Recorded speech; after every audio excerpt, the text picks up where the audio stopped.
Hello my darlings, today I'm making a tater tot casserole. This recipe can be really customizable to whatever your palate desires.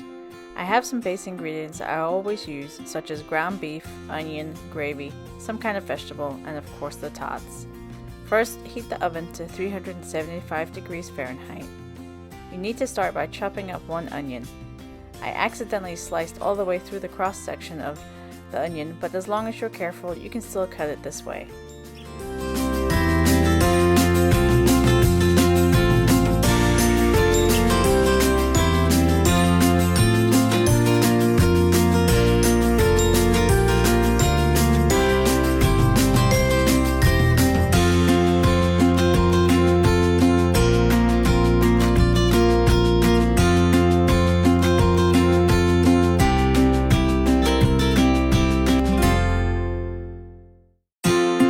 I'm using half of a 3-pound roll of ground beef.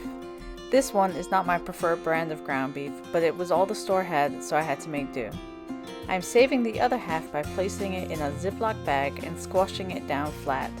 It stores much better in the freezer this way, and it also thaws faster when you decide to use it.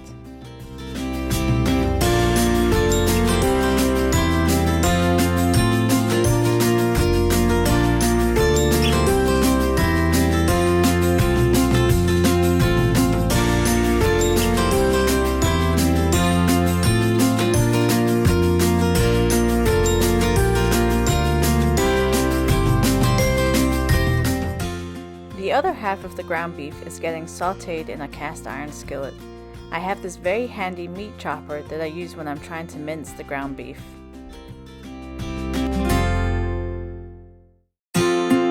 Make sure to cook the beef until it has browned and released all the liquid and fat. Then we're going to drain the cooking liquid into a heat-proof bowl. This isn't the best angle, but this cast iron is extremely heavy and I have a weak shoulder. Try to drain as much of the liquid as possible and then place it back on the stove.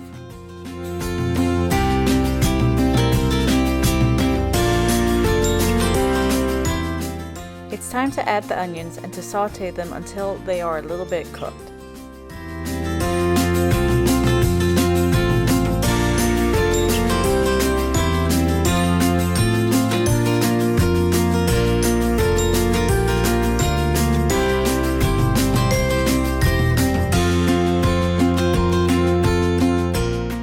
Now we add our vegetables. This time I chose frozen corn and frozen peas. You can add any vegetable you like. Frozen veggies make this a much quicker recipe to make. I like to always keep frozen corn, peas, and green beans in my freezer as a quick option.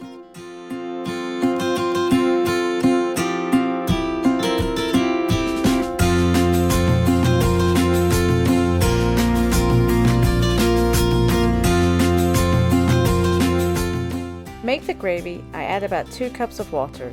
You want there to be a nice amount of gravy, but you don't want it to be too liquidy because then it turns into soup. Give it a quick stir before you add your gravy packet. Normally I like to use British gravy granules called Bisto, but I had recently run out of those, so I'm just using a generic gravy packet. As you'll see in a bit, I ended up needing 2 packets.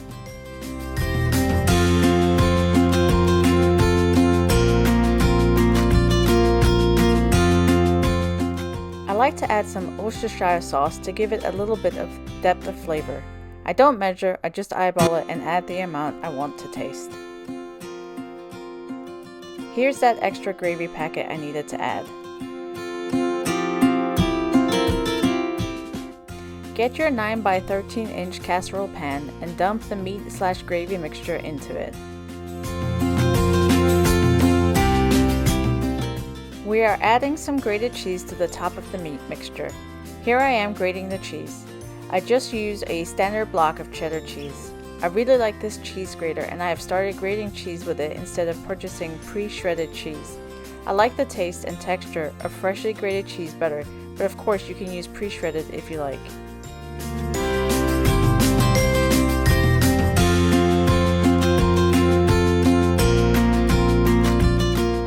Place the shredded cheese on top of the casserole in an even layer.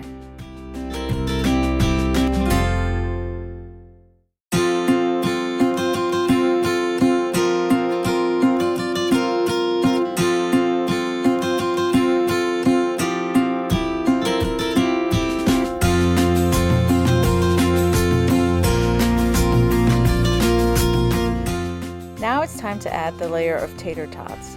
You can put them on however you like, but I like to make nice and even rows. It does take some extra time, but I think it's worth it.